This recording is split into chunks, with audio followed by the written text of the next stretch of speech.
Hey everyone, welcome back to the Shieldmaidens podcast. This is a place where we hope you'll come to be raised up to be a warrior for Christ while also learning how to fight back against the enemy. And the whole time we really just want to point you to Jesus. I'm Lindsay. I'm Riley. We are your hosts of the Shieldmaidens podcast. We're so glad that you're here again today, spending some time with us and having the conversations that we get to have. We have a really exciting one today that's happening with a younger generation, and we are excited to introduce you to them in just a second. But before we do that, I want to remind you, if you're watching along on YouTube, if you will please go ahead and subscribe. That would be wonderful.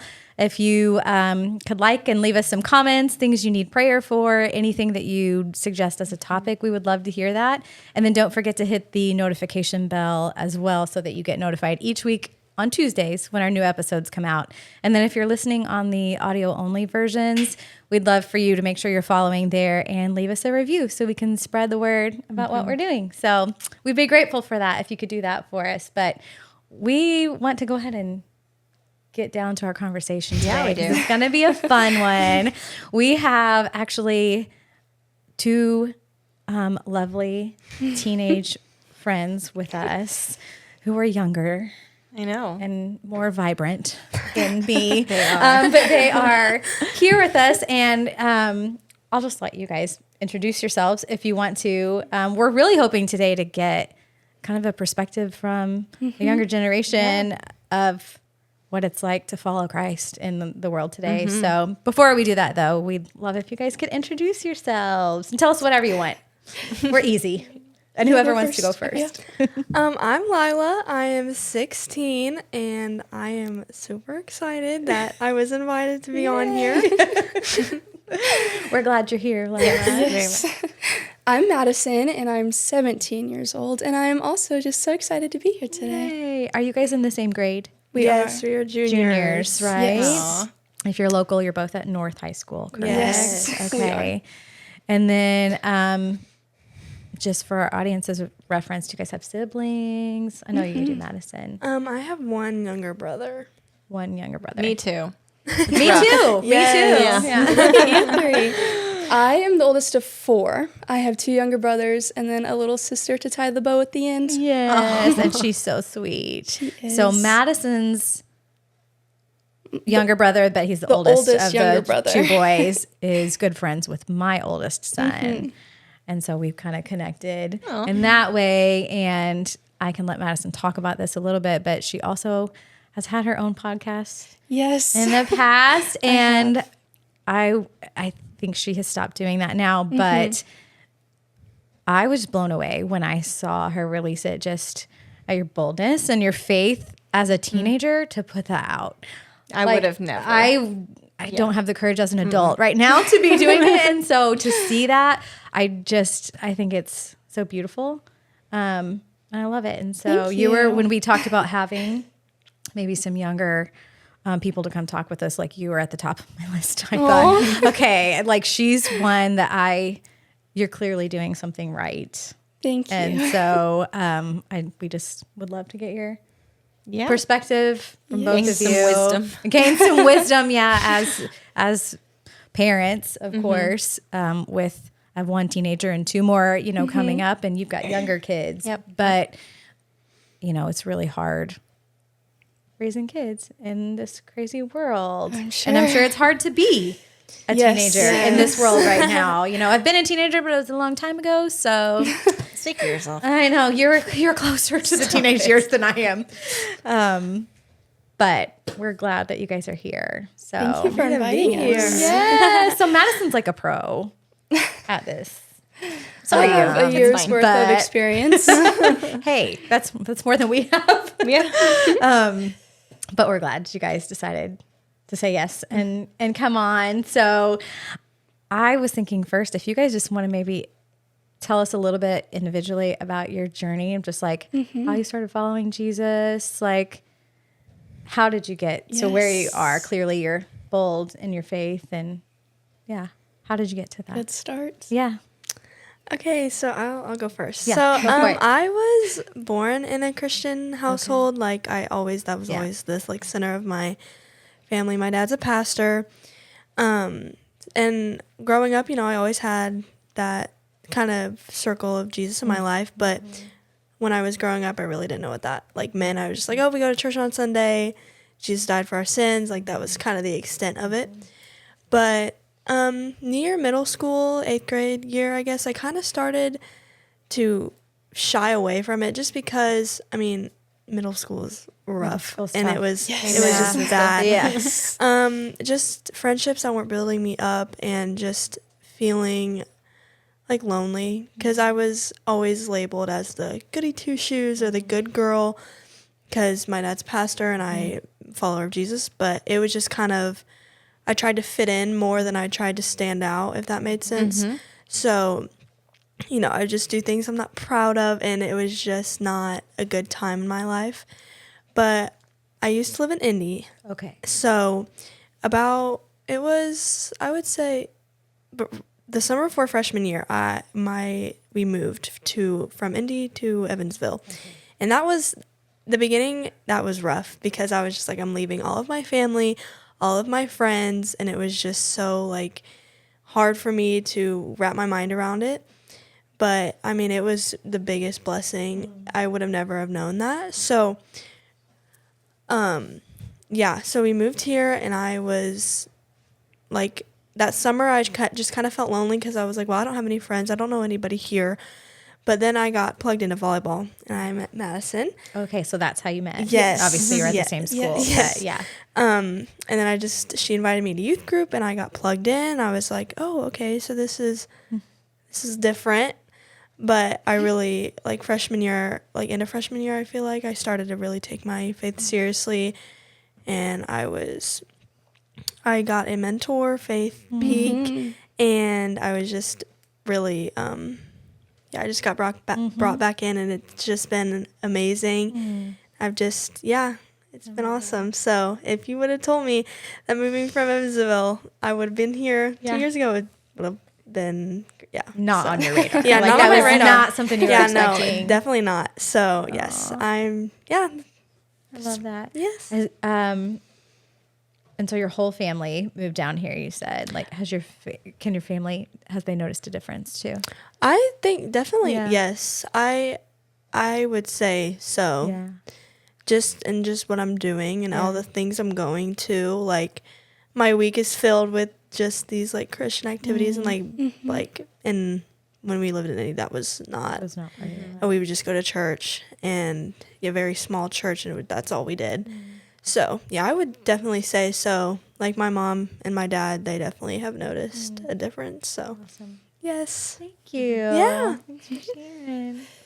I also grew up going to church. We hopped around to different ones, and my parents and grandparents instilled in me their beliefs, and I just followed in my parents' footsteps, I guess. I didn't really make it my own until middle school, and I didn't make the stereotypical bad decisions, but I had more of like a hardened bad heart. I was very judgmental, very hateful, very full of myself, and that did not go super well. So towards the middle of 7th grade, I lost every single one of my friends, and I ended up homeschooling, and so I just felt very lonely and isolated, and the only person that I had to turn to was Jesus.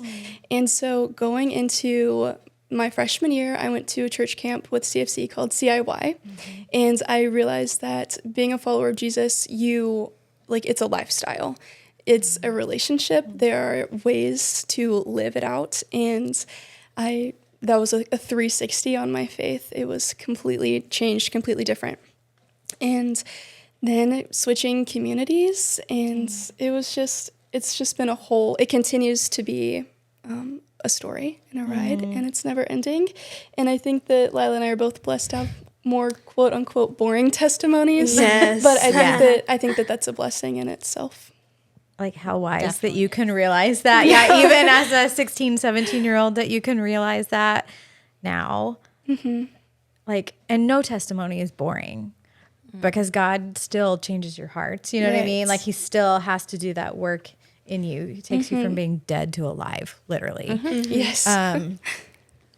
Because we can't write on our parents' faith or our family's faith. Like, at the end of our lives, like, that's not what's going to stand up. You know, it's your individual, but like how amazing that even at your young age, you guys can see that and say that. I can tell you at 17, that was not my life.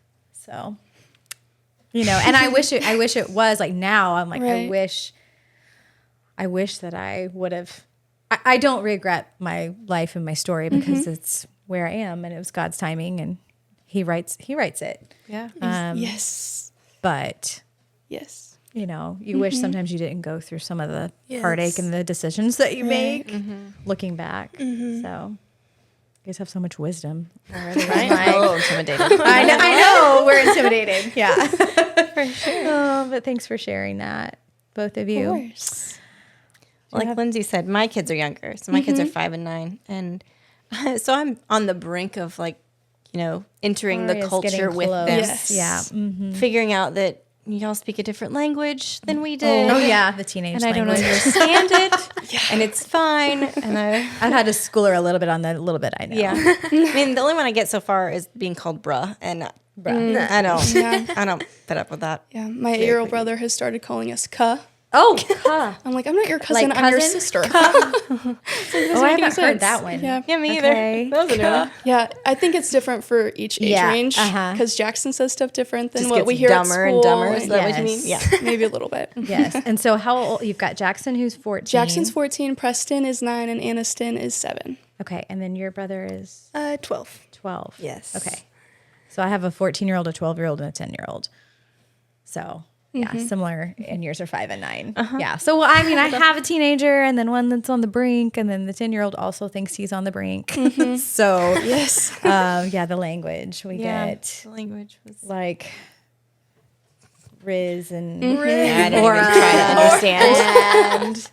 and we've talked about this. I'm like, I don't understand any of it. It's fine. you will. I just ask when my son's friends come over. I'm like, okay, tell me what this means. Tell me what, and they do. They tell me. So it's fun. I mean, then It's you a learn the different origin language. of it, and you're like, what in the world? Yeah, Yeah. But our Yeah, parents I probably thought don't- the same thing. I'm sure. We don't even know where it comes from. Yeah, And it's, Yeah. it's our Everybody says generation. it. Yeah. It's I don't- It's weird. Yeah. Especially we'll see it like the freshmen at our school. They're Oh, still I like bet. middle school maturity level, and I'm like, oh wow. I bet that is like, It's so because weird. we're not quite there yet. I bet there is a big difference between the incoming freshmen and the junior, like just the Yeah. maturity. Yeah. Well, we'll experience that with McCade and Jackson. We'll be turning 18 and they're still 14. Like, that's a big age It's a big gap. age difference. Yeah, because a lot happens in there. Yeah. Yes. Ooh. Yeah. Which I will say, I've seen a lot of maturing even in McCade over the last couple of years. So I'm hoping that I Yeah. know it will continue, Jackson of course. and I are now but- best friends, and that was not the case like last year even. Yeah. Well, I will say McCade really likes you. He Oh, was good. talking They're to- so fun. How nice. Like Madison took us to McDonald's. Madison's chocolate chip cookies are the best chocolate chip cookies Yes, I've they ever had. Oh yeah, better than mine because they're I'm so like not a good. baker. I mean, maybe if I stole some of Riley's and pretended like they were mine, maybe. You need to I'd try let you them. claim They're them. so good. Well, he came home this weekend. He is was at your so- house over the yes. weekend, and he was like, "Oh my goodness, Madison made the best That chocolate is chip so cookies." funny. That is so funny. Because like Lila and people from school like asked me to make them, but She's like making us finals week cookies. yes, So you but need I don't finals week taste cookies. them Yes, the you way that they taste them. So that's so They're funny. like to just hear a them cookie say to that. So Yeah. good. Well, you must have a gift with them. No, 'cause I've McCade heard all and- about them. McCade and all those boys are so funny. They- Leo helped me bake the cookies actually. Yeah. It's He a fun cracks group the of eggs. It boys. is They're fun. really fun. Actually, it's a fun Yes. age. I mean, there's shenanigans, but they're Always. but they're teenage boys and they're a lot of fun. And I'm just praying that God will use all those good things that could go either Yeah. way, Yes. but use them for Him and for His glory. Exactly. And I know He will. So, yeah. With that, I mean, the lingo, all the stuff. How do you? We talked about the maturity a little bit with younger teens, even. How when the world is so crazy, and in you guys are in public school, it's a very large public school. Yes. So I know from the junior high side, the range of there's all sorts of stuff Yeah. that these kids are encountering, that you're encountering every single day. beliefs, obviously, that are totally different and opposite Right. than what you are. And Loud. Yes. Loud. Yes, very, very loud. There's a lot of energy. Yes. But how do you, in this crazy world that's telling you all these other things you should be, should do, how do you like walk out your faith? How do you stay focused on Jesus in what we live in right now? Especially in as a teenager, I just wanted fit in. Me too. That's exactly what I was going to say. I just wanted to fit in. I wanted people to like me. I didn't want to do something that would make me seem like I was weird or different. And we know, like, following Jesus, there's a cost to it. Yeah. You know? I think I definitely can understand and relate to the wanting to fit in. Because, like, I mean, I still struggle with that. Yeah. Like, I struggle with it. being I'm bold is, 41. like, it's hard. And, I mean, it's not always easy. Like, following Jesus isn't always easy. Like, there's like, valleys that you have to walk through. But, I mean, what really gets me through is knowing that there's always light at the end of the dark tunnel. So, like Romans 8:18, the pain you're feeling right now can't compare to the joy that's coming. I think that's a universal verse that we all like can relate to, and I just feel like that is what gets me through, because it's like no matter what I'm going through, it's only gonna get better, if that makes sense. So yeah, and wanting to fit in, like I care a little bit too much about what people think about me sometimes. So I Same. mean, like that is it's being like a people pleaser. But I heard this, I was reading my Bible, and in like the little commentary section, it said that being a people pleaser is like, what it was like, it makes God sad. And it's like, I was like, whoa, because I never thought about it that way, because like we're only supposed to please him and not other people. We shouldn't really like want to fit in, if that makes sense. We should stand out, because that's what we're called to do. But yeah, I just heard that, and I was like, oh my gosh, like that was kind of really convicting for Like, me. be in the world, not of the world. Yes, exactly. Yeah. So, Good. Thanks. yes. I am thankful to have a lot of my dad in me, and the two of us thrive to be different than everyone else. Oh, okay. We don't want to be like everyone else. Good for Which you. wasn't always the case. I know. Like late elementary school, early middle school, that was definitely not the case. But I just find it very encouraging. Leviticus 20:26 talks about God calling us to stand apart from everyone else and the rest of the world. And so though you may, like you put your identity in Jesus Christ, like you three talked about, that's harder for you to seek validation from other people. And it is hard, especially with distractions everywhere. Yeah. Everywhere you look, whether it's your phone or it's the media or news or TV shows, like everything is different than what we believe in for the most part, unless you're intentionally seeking those types of things. And just really staying consistent in prayer and like asking for strength and guidance and wisdom, because those are three things he will always give you if you ask for them. And just asking him to break your heart for what breaks his, I think is very important, because on our own, strength, we're too weak to do that. We don't understand, we can't comprehend super well. And consistently like staying in his word and reading his role model of a character to thrive off of, I find super helpful, because you can't act like him if you don't know how he acted. You know? That was when I like really came to the Lord, which was only like 7 years ago. That was like a big revelation for me, sort of, is like, if you don't know who God is, you can't please him. You don't know the truth. And who he is revealed to us in his word, you know? So that's a great point. I don't know if you guys have any practical tips about how you implement, like, do you have a quiet time every day? Or do you have, obviously community is, I think, probably really big for you guys as young people. I mean, it's big important. for our age too, our generation. But like, what types of practical, I guess, tips, advice, things like that do you guys do to help stay rooted in that? Well, for me, I do try to have a quiet time every single day, whether that's at nighttime right after I get off of school. But I try. It doesn't, like, every day. It doesn't always happen, but it is my goal to make it every day, as much as I can. And I think that's definitely something that helps me a lot. And also prayer. I make sure to pray throughout the day and like even about the little things. Like I find myself now like a year ago or so, I would only pray at night. It would just be like a thank you for this day, like, you know, all this stuff. But now I'm like, Lord, help me with my finals. Like, help me remember, like, help me to get the knowledge and just all of that stuff and just random things throughout the day that I've been praying about. And again, community is definitely a big part of the practical things that, like different youth groups, different activities, just things like that. So Yeah, community is so important. Like, I think it's very detrimental to your faith. Yeah. Because if you're walking alone, you're just going to drown in all of the distractions.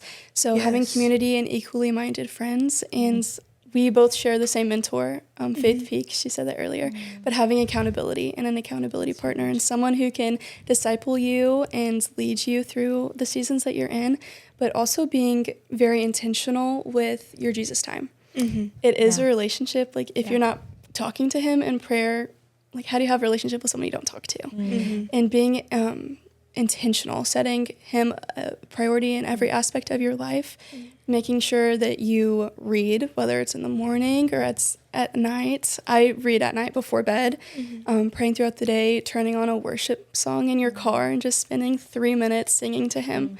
It's all about intentionality because we live very busy, schedule-based lives. And if you're not including him in those schedules, then you're just going to fly right past him. And when I struggled really bad with consistently reading my Bible. And I read this quote that said, if you can't spend 5 minutes with Jesus, why do you think you can spend eternity with him? And that convicted me so hard. I was like, that is so true.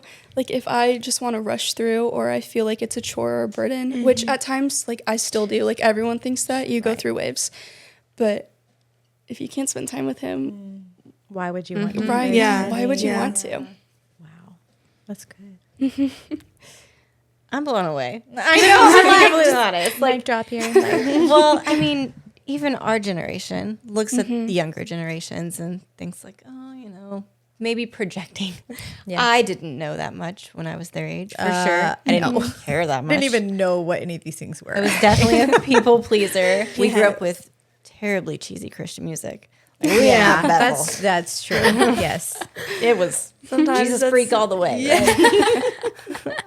So the world was different, but similar in that, you know, the world was sinful. We didn't have And social so, media to see all the things. No, Or we I didn't. didn't We when didn't I have was that. in high school. I did not. have thankfully. But at the same time, we had our own struggles, right? You two are far above what I think the high school generation lives at general, now. I see a lot yes. of pain, for sure. Yes. In middle school and Just high like school. lost Yes. I mean, it's and, like, everywhere. They're lonely. A lot of sadness, isolated. broken homes. Yeah. So what are we as parents or the generation right above you missing? What can we do better for the younger generation? What do you guys need? Maybe not you specifically. You projecting. I feel like this is, I don't know if this is going to turn out like how I want it to say, but I feel like if I was put in the shoes of someone like at my school who's lost or lonely, I would want to feel loved and like supported by my family in my faith. Because I mean, some people have family, like I know people who have families who just don't, aren't Christian, who don't support it, don't understand what, like, and so like they just don't feel supported. And I feel like that's so sad because I was blessed to have a family who loves Jesus. But I mean, some people don't have that, and they're trying to follow Jesus, but they don't like they might have other older people, but their parents, like that's kind of like one of the most important like aspects. And I feel like if you don't have like a loving, supportive family who supports you in your walk with Jesus, like that's hard. Yeah, I would say definitely support, like even if maybe like if you watching don't like really know about this Christianity thing, but your kids do, I would say support them fully in it because it's so, I love it so much. It's so good. So yeah, I would say that, yeah. I hear a lot of peers talk about how their parents want them to love Jesus and abide by his commands, but their parents don't do that. And so they're like, why would I do something that you don't do? So I think leading by example and practicing the fruits of the Spirit and Nurturing. living and loving the way he does, showing his light, being that example, because they might not appreciate it right now or respect it, but one day they're going to. And it's God's timing for whenever he's going to unveil their heart and their ears and their eyes. So I think just praying on their behalf spiritually. Yeah. And because that's really all we can do. Yeah. I mean, obviously show them and guide them, but it's not we cannot make them follow Jesus. So I think praying behind the scenes, for them, all that's going on in their life, for their spiritual life, for just protection, surround them in that. And do you guys, even with your younger siblings, are you guys, I mean, I'm sure both of you with your families, these younger siblings are probably looking up to you in so many ways. I'm sure you're reciprocating that too. Obviously, you both have families that love Jesus, right? But they're also looking to you. Do you find yourself doing those things for them, even though you're not a parent? Like you're not a parent, like trying to look out for them. But that just came into my head. I just didn't know if you guys find yourselves doing that. Like, are you thinking about that? Like, even with your younger siblings, discipling them, sort of, or people that maybe aren't believers that you are maybe friends with but are maybe interested. Like, how does that work? Yeah, it's kind of a battle, just because like the middle school age, you don't want it to be forced. Yeah. I think what I do the most is I'm just open, like, oh, we talked about this, or oh, I'm learning about this, or I just read about this, and they see me every week go out the door and go to a different youth group or to Young Life or to a different ministry. And so they ask questions and I'm open and honest with them. And, so the sibling rage comes out sometimes. And Well, right, it's not 'cause they're always, siblings. Yeah. it's not always the fruits of the Spirit. But just trying to show them in little ways without being like, oh, you need to come to this, you need to go to that. And especially with the little ones, they ask a lot of questions, and it's sweet that I'm the one that they ask and get to talk to them about that. So it's just not necessarily watering down the gospel, but trying to explain it in a way that they're going to understand. Make it age appropriate. Yeah. So what I feel like I'm hearing you say is like you're modeling it, of course, like you're modeling it every day. And you were talking about that with families, like as the adults or this older generation, like, is that the biggest thing, do you think, seeing it modeled? Yes. I think like lived out in your real everyday life where Yeah. you're not saying one thing but doing another. Actually. I think Actually living it. I think actions speak way louder than words. And obviously, like, I've had a podcast, we're on a podcast here. Words are important. Right. And yes, words are important. Words are important. Yes. It's like But when the publicly. cameras are off. And face to face, sharing the gospel and talking and showing Jesus' love is important.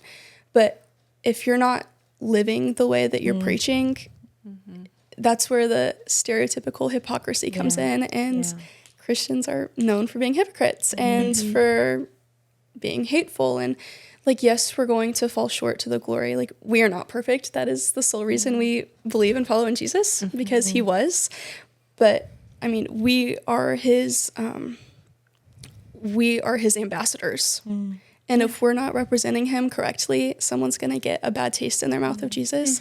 And you can't get a bad taste of Jesus. Yeah. He is love. Bad. Yeah. Right. Yeah. He is goodness love. Yeah. in its fullness. Yeah. Good. That's so good. Do you have any other questions about that? I don't think on that one. To that?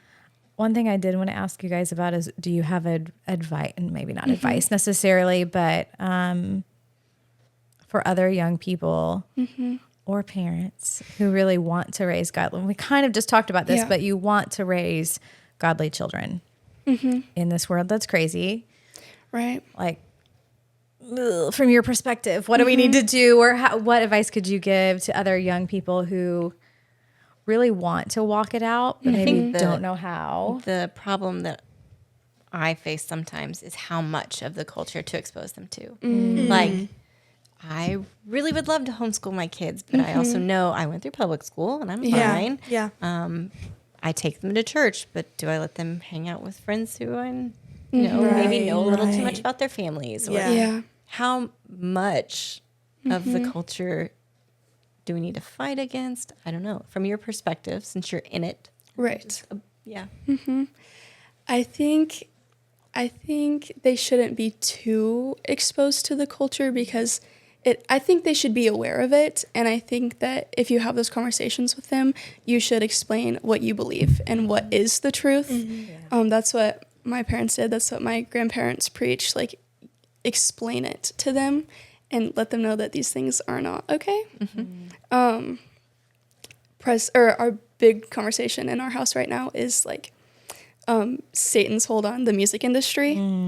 And Preston is 9 and he loves this conversation. Like he loves getting to hear my dad and I's perspective on like, you can't consume these things because they're going to mess with you. But like, these are real things. Like, you should be aware of them and you should be mindful of them. And so I think letting them in, but just maybe overpowering it with your perspective and the truth. Yeah.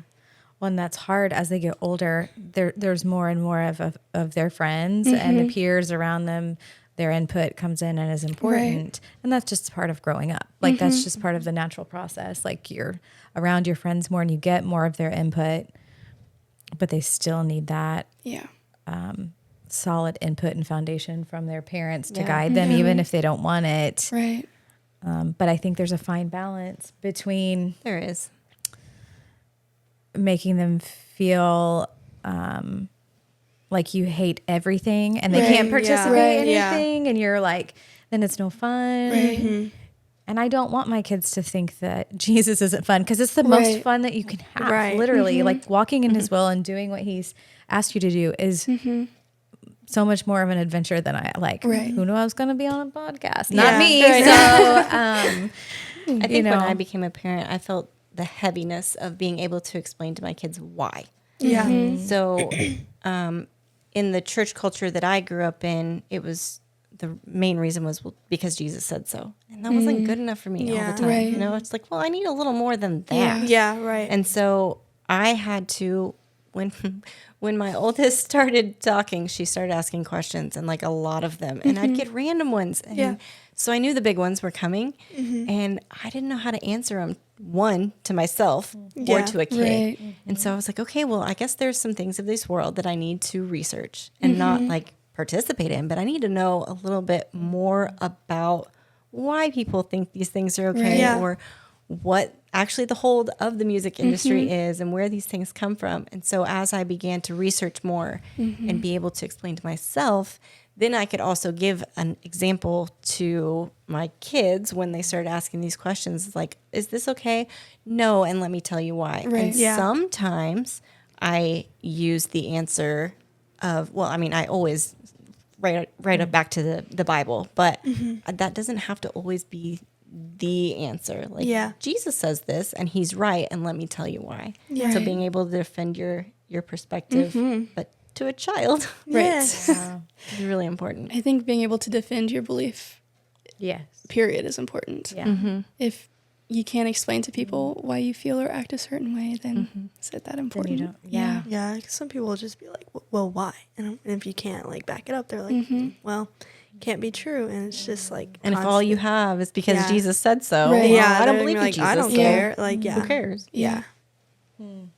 I think it's also really good to make sure when your kids ask those hard questions, you don't just shut them down either. Like, oh, we're not talking about it. Like, I think it's also okay to say, I don't know. Yes, that's Let what I was me going look to it up. say. Yes, like, if you don't know an answer, good. just be honest with your kids about where you've struggled or the decisions that you've made that you wish you wouldn't have Age made. appropriately. Age appropriately. Yeah, I was going to say, you don't have to tell them all the things, but you can be honest with your kids as appropriate as is appropriate for their age, and have those authentic conversations with them, because kids and teens, they can sniff out the fake. They're gonna know if you're just. Well, we were talking earlier about how when we grew up and then our parents all of a sudden became adults, like real human beings who made mistakes, You're Where was all that? Yeah. It's Like okay you to didn't show your realize that your kids. parents Right, don't, when you're a kid, sometimes you don't realize that your parents don't know everything. Yeah. Yeah. Right. Because you look up to them. Yeah. Yeah. Which is how it should be. Right. But also, Right. yeah. So I think just being authentic with your kids, if you don't know something, telling them that and figuring it out together, teaching them that they can go to God and pray about it and ask about it, or Yes, teaching them how right. to, we can look this up in the Bible and see what God says about it. See what's happened in other people's lives around us when they've Yes. experienced XYZ. Letting them know that they're not alone. Yeah. Per se. Yes. That's important. Because I think that's huge. Yes. Nobody wants to feel alone. And Right. that seems to be such It's an it's epidemic. a common denominator Yeah. for sure. Yes. And Lila and I don't have kids, but we kind of have been taught the same process for, evangelism. Like it's okay to not know an answer to a question. Tell them you're going to look it up and you'll explain to Yes. them later. That's what everyone tends to say. yeah. But I mean, it's good. Like, I think it's great. But it's better than lying like, and pretending yeah. like you know the answer and it's not the Yeah. right And you- answer. and you Yeah. find It out the turns real someone answer off. later. Because we are not Yeah. holier than Yeah. thou. Yeah. But just coming to their perspective and trying to fit in their shoes and explain it from their standpoint. Because I think like being a teenager is hard as a Christian, but it's hard being a teenager just in general. And whenever you do have the Jesus perspective, it's not as much judgment for those who don't live the way you live. It's more sadness. Yeah. Like- Your heart's broken for Right. them. Yeah. And like you can see why they do the things that they do, and you have the answer for them, but you can't just go up and be like, well, you need Jesus, that's going to fill the void in your heart. Yeah. Like you have to modify it. And if they come to you and ask for advice, then you can be like, well, I pray, or I will pray for you, and just plant like tiny little seeds and Yeah. not have like a huge gigantic conversation when they aren't willing to listen. Yeah. Yeah, that's good. Yeah, because I would imagine just the circles that you're in and being in school, like there probably is a huge opportunity for evangelism that probably would naturally happen if someone, again, by you just living your life. Yeah. But seeing just there's so much loneliness and depression and darkness and sadness with our young people, Yeah. which is sad. Like you said, you see them from God's perspective, Right. and which is the best perspective to have, because it can't be judgment's not going to change anyone. Right. Like Right. God's kindness leads people to repentance. But Yeah. Yeah. Loving them like Jesus loves them. yeah, Because we're told to love our neighbors, and we can say that, oh, yeah, we love everyone, but we don't show that love. Yeah. And that's what people crave so desperately, Yeah. is just to feel loved and to feel seen. And I think that's important. yeah, it's the most Yeah. important. Like you said, people, that's what people want, just to feel loved and seen. So well, I think it's refreshing to talk to you too. Right? Like, I think it's easy as an older generation, and this happens every generation, that you think, oh, the generation below us is like, meh. Like everything's going down We're the even tubes. guilty of Do you thinking know what I that, mean? yes. Everybody Yeah. sort of thinks that about the generation below them, like, oh, everything's going down the drain. But it's not. And there's so much happening with our younger people that God is doing. So And much. It's incredible to see. They're- Yeah. Do you guys have any like stories Yeah, of what's anything happening? that you've Oh, seen let me or think. experienced even? Like Like with. just with even what Hope God's for the doing in generation. your Oh, yes. generation, Okay, like, or sorry. anything. I mean, I'm sure you have a million, but I think my algorithm of social media, it's a lot of teenagers or like very young adults, early 20s, who are just on fire for Jesus. And I think like, you see them and they'll go and publicly evangelize, and they'll go and they'll just like pour their heart out in a 60-second video. And I think it's reassuring to me, because I've even uttered the words like, oh, our generation is so lost, which it is. But it's refreshing to see that from like across the country. There are people my age that also believe the same thing I believe in Evansville, Indiana, for the same God that I believe in. And I just see more of that and more of that on social media, which, I mean, things local too, but right. that's like our close circle and community. Yeah. I love that. I know I've seen some of it on social media Yeah. of like younger people, late teens, early 20s that get radically saved from something, and they're literally in the streets evangelizing, Yeah. which is so bold. Yeah. Especially for a young person, like for anyone. But and I know there's it's Bryce something. Bryce Crawford. Yes. I just watched him. so I've seen him good. a couple of times on things, but I saw him on another podcast, and he kind of told his story and his testimony, and he felt called almost to missions, but God told him to stay in America because people, obviously, we always think of other countries where missions need to go, but no, the Just going U.S. outside. The Yeah. U.S. needs it just as badly, Absolutely. if not more, than in a different way, Yeah. but than other places. Yeah, it's fun to watch. It was fun to watch him. Yes. Yeah. And just see literally anybody and just share the gospel. Yeah. It's just Yeah. atheist. You'll just go. It's crazy because it's the boldness. The It's boldness. wow. Yes. Yeah. And they lead with love. Like Mhm. that Yeah. you can see Yes, is they don't lead their- with judgment. Yeah. It's compassion and love and Grace. yes, Yeah. sincerity to really let them know. So do you have Jesus. plans to do that? On camera? Are you going to do that? No, I'm teasing. That would be hard. Yeah. It would would. be I really think it hard. would be hardest to go overseas.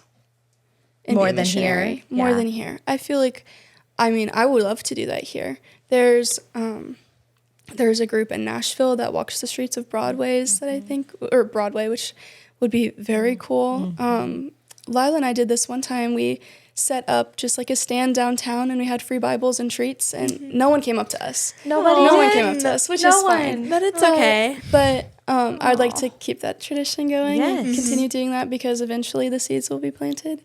But you can literally start in your downtown area. Yeah.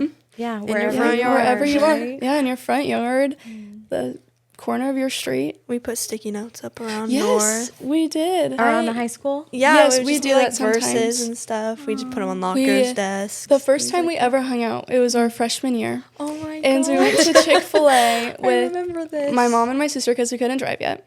And we wrote sticky notes and we placed them on people's cars in the parking lot. And it was pitch black. We were terrified that we were going to get caught and someone was going to think that we were We're, like, stealing. sprinting across the Yeah. Outback parking Yeah. lot. Just But just glorifying God doesn't also need to glorify yourself. It doesn't need to be our faces. It can just be a sticky note and no one's ever going to know who it is. Because I've been guilty of that. I like to make content on social media and Christian stuff, especially, most importantly. But I've been guilty of trying to glorify God and also glorify myself. It's so easy to do It in is today's easy to culture. do. I mean, Yeah. that's what it's Programmed. pushed in your face all the Yes. time. Yes. Yeah, Yep. Right. me, Yeah. me. Yeah. Exactly. So, that was a pill to swallow, and it's about Jesus. It's not about me. But he'll use even that. Exactly. And he Yes. corrects us Yep. because Yes. he's loving, and Exactly. he'll do it in a gentle way. So, thank you, ladies. Yes, Do you of guys have course. anything else you want to Fun. share that we didn't ask about? Let's see what all I wrote down. Do you have a favorite Bible verse? right Or now, a life it's, verse or anything? It's Acts 20:24. I can't read it word That's for okay, you're word. fine. Let me Pull it up. pull it up. So yes. disappointed. Sorry.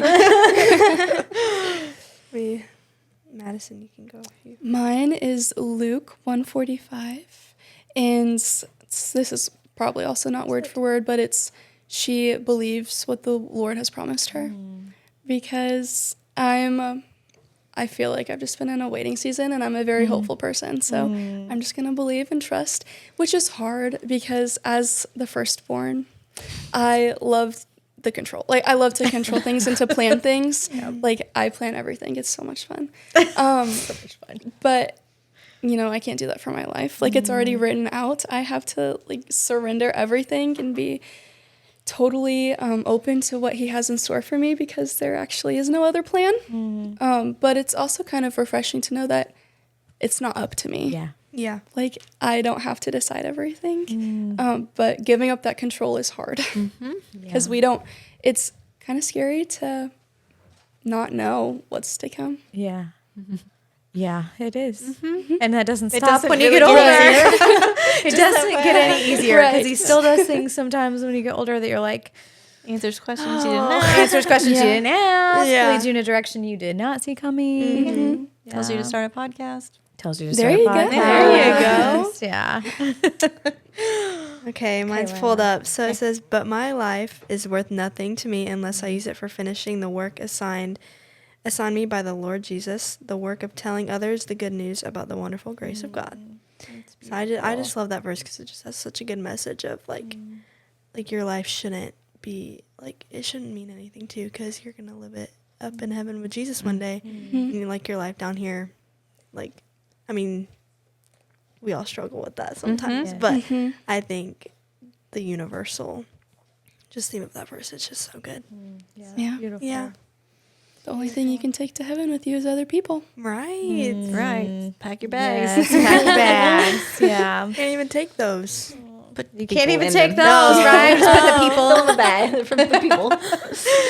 Oh, thank you, ladies. Thank you we so really much. appreciate it. Thank was you for so having fun. us. Fun Thanks to for have having you us. guys on, and Yeah, well, I mean, my cup got filled with a little more hope today, so that's for sure. encouraging. Well, Go and just God. know So that, like, happy. even at, like, I had this verse written down, and obviously this is a common one people know with like kids, but 1 Timothy 4:12, let no one despise your youth, but be an Yes. example to the believers in word, in conduct, in love, in spirit, in faith, and in purity.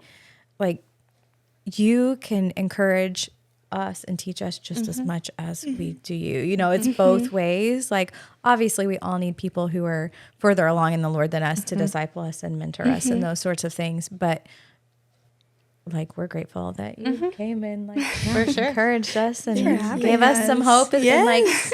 I just think that God's doing something incredible with your generation.